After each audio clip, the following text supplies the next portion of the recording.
Hi, and welcome to the third tutorial of the series of the VollSeg plugin Napari. And I'm going to show you an example for doing a 3D segmentation with unit model. And what I want to show you here is a new feature. So you can do a segmentation in 3D. It's going to do watershed in 3D and labeling in 3D.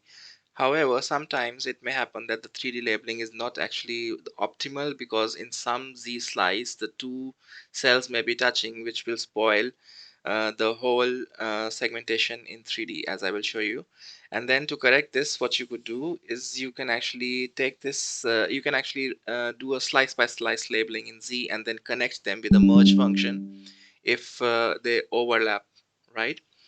So you have this functionality which I just built in VollSeg Napari, where you can actually switch between doing actually a 3D uh, labeling of your cells, and you can switch over to do slice by slice labeling of your cells based upon the threshold of overlap between the cells in the adjacent Z slices.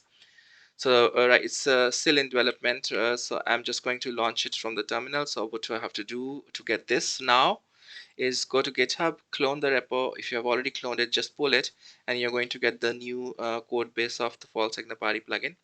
And then you can just launch an example like I'm doing now here from the terminal, which is going to show you Napari with the plugin. And after you get this, you open a file, which in my case is a image coming from Lightsheet, but I've really slimmed it down in Z. It's only 54 slices. Original image has about 640 or so.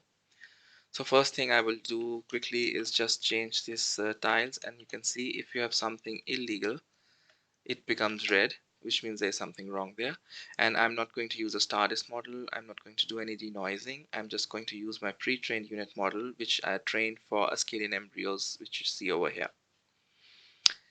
Then yes, so this is the new parameter that I built, merge slices in unit. But before I do this, I'm just gonna run this to get the segmentation using a unit model and doing watersheding in 3D and then getting labels in 3D, right? That's going to produce an image over here, which is going to be our VollSeg binary image. And now this is the problem that I was talking about. Here these two cells are actually touching, but it's very clear that they are actually two different cells, right? And because of this, when you do this 3D labeling, they are always going to be the same cell, and that kind of is a problem because then you would have to actually do this correction in 3D.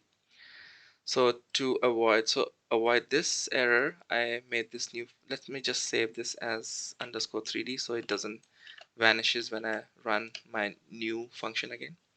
So I made this merge slices functions, which is actually not going to do the 3D labeling. It's going to label the cells, and it's going to merge them slice by slice with a threshold that you can set over here, which is like 0.5 is a good one.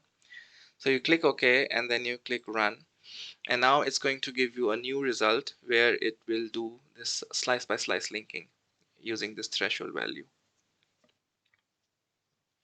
So that's over here. Let me just hide my 3D result. And this is now the slice by slice. So you can see in the beginning, it makes the same mistake of linking, but this mistake is not propagated further on. And now you have nicely these cells separated without doing any correction, just by actually choosing this particular option of threshold linking.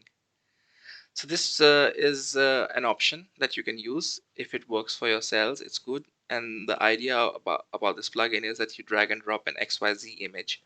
You do these parameter adjustments, which are not too many as compared to in real computer vision. So in this case, you are only adjusting whether you are doing real 3D labeling or you are doing slice by slice labeling and linking them. And whatever works for you, you can just use that when you drag and drop a time-lapse image into Napari, and then it's going to, you can use the parameters that you see work well for your one case and then apply it on the whole time-lapse sequence. And in this case, you can clearly see the advantage of not doing 3D labeling, but doing slice by slice labeling with a threshold linking parameter. And it gives you much better results as compared to a real 3D one. Well, it doesn't look so nice in this real 3D view.